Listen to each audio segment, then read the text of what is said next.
Beberapa hari ini situasi politik tanah air seolah mengalami guncangan. Setidaknya ada dua berita besar dan viral yang terus menggelinding, bahkan kita tidak tahu sampai kapan bisa kemudian berakhir gitu ya. Dua berita itu adalah pertama, soal ijazah mantan Presiden Joko Widodo yang oleh beberapa pihak dinyatakan palsu gitu ya. Jadi mereka menduga bahwa ijazah yang selama digunakan Jokowi mendaftar sebagai presiden, bahkan mungkin ada yang menyebut mulai dari wali kota sampai kemudian gubernur di DKI dan naik kemudian menjadi presiden, adalah ijazahnya diduga palsu.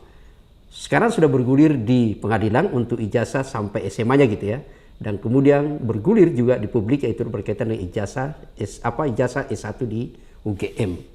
Beberapa kemudian netizen bahkan semakin kesini itu terus menguliti beberapa fakta-fakta yang dianggap menguatkan bukti bahwa ijazah Presiden Joko Widodo pada saat yang menjabat 10 tahun itu adalah ijazahnya diduga kuat palsu. Akibat dengan berita ini akhirnya kita tahu semua, seperti beberapa hari terakhir, mantan Presiden Joko Widodo memutuskan untuk kemudian melaporkan beberapa orang ke kepolisian karena dianggap yang bersangkutan telah melakukan fitnah. Bahkan Jokowi seperti kita kutip di beberapa media menyatakan sudah merasa sehina-hinanya gitu ya.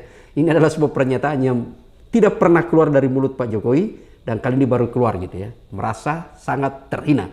Itu berita yang pertama. Yang kedua adalah justru juga datang dari keluarga Jokowi, yaitu adalah ada desakan yang sangat kuat bagaimana dilakukan atau pencopotan, desakan pencopotan, pemberhentian atau bahasa hukumnya adalah pemaksulan terhadap wakil presiden Gibran Raka Buming Raka gitu ya, karena dianggap yang bersangkutan tidak pantas menjabat sebagai wakil presiden. Sobat sekalian, saya kira kalau berbicara soal Gibran ini sejak dari awal, mulai dari proses pencalonan sampai kemudian masuk pemilu dan kemudian dilantik gitu ya, ini kemudian terus mengalami polemik, bahkan ada yang menyebut Gibran ini sebagai anak haram konstitusi. Teman-teman sekalian, kawan asa, kita akan fokus tidak akan membahas lagi soal ijazah palsu gitu ya, soal dugaan ijazah palsu kita tidak akan membahas itu, tapi kali ini adalah kita akan fokus pada soal aspirasi pemaksulan Gibran sebagai wakil presiden Republik Indonesia yang pada pemilu 2024 lalu itu berpaket dengan Prabowo Subianto. Kalau sekalian, desakan pemaksulan terhadap, seperti saya jelaskan tadi gitu ya, aspirasi desakan pemaksulan terhadap Gibran ini sebenarnya bukanlah aspirasi yang baru muncul. Bahkan pada saat hasil pemilu sempat mewacana bagaimana kemudian bisa melakukan proses untuk menggagalkan pelantikannya. Karena itu tadi Gibran adalah dianggap sebagai calon wakil presiden pada saat itu yang prosesnya tidak normal, tapi melalui adalah proses di luar kewajaran, melalui proses brutality hukum sampai disebut sebagai anak haram konstitusi. Namun kemudian sampai hari ini masih tetap menjabat. Ada hal yang menarik sebenarnya adalah dalam proses, kalau saya sebutkan tadi, dari awal proses pencalonan sampai sekarang gitu ya, tiba-tiba kemudian kalau kita bicara ritme itu aspirasi atau wacana pemaksulan terhadap Gibran ini tiba-tiba mendapat respon yang sangat kuat dari publik. Itu adalah karena aspirasi ini tidak datang dari kalangan biasa saja, tapi ternyata ini disuarakan oleh para purnawirawan, jenderal purnawirawan TNI gitu ya, yang kemudian mereka berkumpul, kalau kita tahu semua mereka berkumpul di Bandung gitu ya, lalu kemudian mendiskusikan dan membahas, mengevaluasi keberadaan Gibran selama 6 bulan terakhir sebagai wakil presiden, dan kemudian mengambil kesimpulan bahwa rasa-rasanya tidak ada lagi alasan untuk bisa mempertahankan Gibran sebagai wakil presiden, karena dianggap selain cacat hukum, cacat prosedural ketika maju sebagai calon wakil presiden, juga ketika dilihat kepantasannya, kapabilitasnya sebagai wakil presiden dianggap tidak memenuhi syarat atau tidak mumpuni, atau dalam bahasa sederhananya adalah bagi publik dianggap hanya membebani negara, karena di sana ada biaya, ada keuangan dan macam-macam, tapi kinerjanya tidak patut untuk bisa mengangkat kesejahteraan bagi masyarakat. Itu kemudian menjadi alasan-alasan yang coba dibangun, meskipun ada banyak alasan coba ya yang dibangun oleh para purnawirawan TNI, sampai kemudian memutuskan untuk menyampaikan aspirasinya bahwa sudah saatnya sekarang Gibran dicopot sebagai wakil presiden. Sekali lagi, bahasa copot atau bahasa pemberhentian dalam bahasa hukumnya adalah kita mengenal istilah pemaksulan. Inilah kemudian mengguncangkan, bahkan ada netizen menyebut biasa kemudian mengutip gitu ya, membandingkan pidato Soekarno. Kalau dulu Soekarno menyebut berikan kepada saya 10 anak muda maka akan diguncang dunia. Kalau sekarang ini berikan 1 purnawirawan gitu TNI maka mengguncang situasi politik di tanah air. Kenapa? Karena ternyata setelah dicek aktor-aktor di balik para purnawirawan TNI yang menyuarakan pencopotan kepada Gibran ini adalah Jenderal Purnawirawan Tri Sutrisno yang pernah juga menjabat sebagai wakil presiden. Ini adalah jenderal senior yang turun gunung kemudian bersama dengan teman-temannya menyuarakan aspirasi tersebut. Teman-teman sekalian, kita akan lihat pada posisi sebenarnya adalah pertanyaan besarnya, apakah betul seorang wakil presiden bisa diberhentikan atau tidak? Ini harus kita lihat posisinya gitu ya, karena soal aspirasi sekali lagi, argumentasi dan macam-macam sudah cukup kuat. Pertanyaan sederhananya adalah, apakah benar Gibran bisa diberhentikan? Dan kalau itu bisa, bagaimana mekanismenya? Ini yang sekiranya menjadi penting untuk kita diskusikan. Pertama adalah bisa kita lihat pada regulasi, kita lihat di konstitusi kita, yaitu adalah Undang-Undang Dasar 45 hasil amandemen gitu ya. Kita lihat bahwa setidaknya di sana ada 2 pasal yang ketat mengatur secara tegas bagaimana seorang presiden, jadi Prabowo sebenarnya bisa diberhentikan dan wakil presiden Gibran juga bisa diberhentikan dengan catatan bahwa misalnya kita lihat di pasal 7A itu mengatur soal alasan seseorang presiden dan wakil presiden itu bisa diberhentikan. Misalnya kalau kita lihat di pasal 7A itu menetapkan beberapa alasan. Pertama adalah apabila, jadi bisa di tengah jalan bisa diberhentikan gitu ya. Misalnya karena yang bersangkutan itu terbukti melakukan pelanggaran hukum berat, yaitu adalah melakukan pengkhianatan terhadap negara, terlibat dalam kasus korupsi, terlibat dalam kasus suap gitu ya, atau tindak pidana lainnya. Nah ini pidana lainnya misalnya adalah termasuk disebut perbuatan tercela gitu ya. Dan atau karena yang bersangkutan sudah tidak memenuhi syarat, misalnya apakah Gibran itu dinyatakan gila atau tidak gitu ya. Ini ada beberapa alasan-alasan untuk bisa dimaksudkan. Di luar itu tentu tidak bisa gitu ya.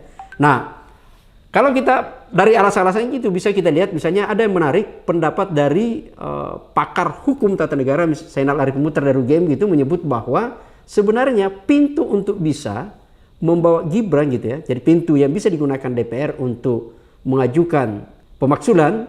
Nah ini juga sekaligus klarifikasi karena para purnawirawan TNI kan menghadapnya ke Prabowo gitu ya, yang sejatinya adalah bukan ke Prabowo karena proses pemerintahnya adalah ke DPR, maka dia harusnya membawa ke DPR. Walau alam apakah itu cara saja membawa sebagai warning ke presiden dulu baru kemudian ke DPR, itu kita lihat saja prosesnya. Tapi syarat ini kita akan jelaskan bahwa misalnya pendapat Zainal Arifin Muchtar kalau kita kutip memberikan ada 3 pintu sebenarnya yang bisa digunakan untuk membawa Gibran kepada pemaksulan. Pertama itu adalah bisa kita lihat mereka memberikan 3 pintu itu adalah soal syarat administrasi, di mana ketika proses pencalonan Gibran publik sempat heboh, sempat ribut, sempat berdiskusi gitu ya, untuk kemudian mempersoalkan syarat administrasi Gibran, yaitu adalah ijazah yang digunakan.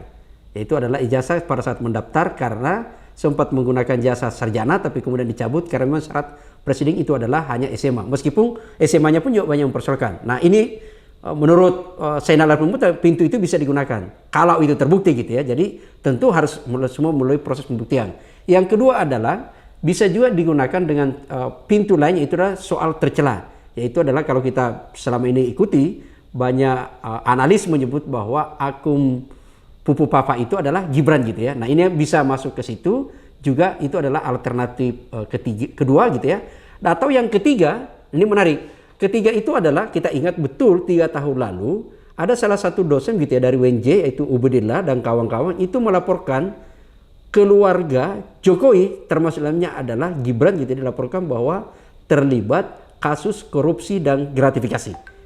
Nah laporan ini sebenarnya sudah sampai di KPK. Jadi ada dugaan gitu ya, dugaan terlibat dalam kasus korupsi dan gratifikasi, dan hanya saja sampai sekarang di KPK belum prosesnya. Kalau KPK didatangi publik dia menyatakan sedang dalam proses penyelidikan, kemudian ketika publik pulang itu kemudian juga tidak ada kabar. Walau alam apakah KPK melindungi dan macam-macam kita tidak tahu gitu ya. Yang pasti bahwa sampai hari ini 3 kasus itu belum ini. Nah teman-teman sekalian itu pintu gitu ya. Sekarang yang kita bahas adalah masuk pada permula dia bisa maju masuk sebagai pemaksulan gitu ya. Permula di DPR. Karena sekali lagi yang bisa mengajukan pemaksulan itu adalah DPR, bukan presidennya gitu ya. Jadi yang justru bisa dimaksulkan itu adalah presiden dan atau wakil presiden gitu. Yang melakukan pemaksulan itu adalah DPR gitu ya. Nah, bagaimana cara DPR melakukan pemaksulan? Kalau kita baca di tata tertib DPR, sebenarnya itu sangat mudah, sangat sederhananya. Hanya kemohon saja. Di mana di DPR sebenarnya hanya dipersyaratkan 25 orang yang bertanda tangan sebagai pengusul awal. Sekali lagi hanya 25 orang dari lebih satu fraksi. Misalnya, kalau PDIP sisa mengambil satu fraksi yang lain. Apakah Demokrat berminat, sadar bahwa ini aspirasi, atau fraksi lain gitu ya, PKB gitu ya, atau Nasdem, atau Gerindra gitu ya. Itu proses awal sebagai syarat administrasi ada cukup 25 orang untuk kemudian mengajukan. Dari 25 orang inilah mengusulkan, membuat legal opinion, lalu kemudian maju sebagai alasan kenapa Gibran harus dimaksulkan untuk kemudian diajukan naik ke paripurna. Ada yang menarik di paripurna ini adalah betul wajib hadir 2/3 gitu ya dari jumlah anggota DPR. Lalu kemudian dari 2/3 itu kemudian harus setuju bahwa betul pemaksulan itu layak dilanjutkan. Nah, sederhananya adalah dari 2/3 itu kan sebenarnya jumlah anggota DPR hasil pemilu 2024 kemarin itu jumlah sekarang bertambah. Jadi kalau dulu 575, sekarang adalah bertambah menjadi 580. 580 ini adalah hasil pemilu yang dipilih dari 80 daerah pemilihan, dari 18 partai peserta pemilu, tapi kemudian yang lolos masuk di parlemen itu hanya 8 partai politik karena sisanya tidak mencapai parlemen threshold yaitu 4% gitu ya. Jadi totalnya adalah 580 dari 2/3 gitu. Nah, kenapa ini kemudian kelihatan agak berbelit-belit prosedurnya? Karena memang proses pemaksulan ini berbeda dengan ketika misalnya kita tahu ada pemaksulan terjadi pada saat Soeharto, lalu kemudian juga terjadi pemaksulan pada saat Gus Dur. Karena ini adalah pemilihan langsung di masyarakat gitu ya. Ini sangat berbeda. Prosesnya ketika Gus Dur itu adalah hanya melalui proses politik di DPR lalu kemudian ke MPR. Nah, sekarang ini berdasarkan pasal 7B Undang-Undang 45, hasil paripurna tadi di DPR itu harus dibawa diuji ke Mahkamah Konstitusi. Di sana ada Pak Mang Usman, tapi ingat sudah bukan Pak Mang Usman, itu adalah Ketua Mahkamah Konstitusi. Ketua Mahkamah Konstitusi sudah diganti dan salah satu Ketua Mahkamah Konstitusi prosedurnya sekarang adalah rata-rata yang pernah mengajukan dissenting opinion gitu. Jadi itu berbeda. Nah, ketika dibawa ke Mahkamah Konstitusi akan menguji hasil atau pendapat di DPR, apakah benar terjadi pelanggaran, apakah benar terjadi perbuatan tercela, apakah benar yang bersangkutan pernah terlibat suap, gratifikasi, tergantung apa yang dituduhkan kepada yang bersangkutan. Putusan dari Mahkamah Konstitusi ini akan disampaikan kembali ke DPR gitu ya.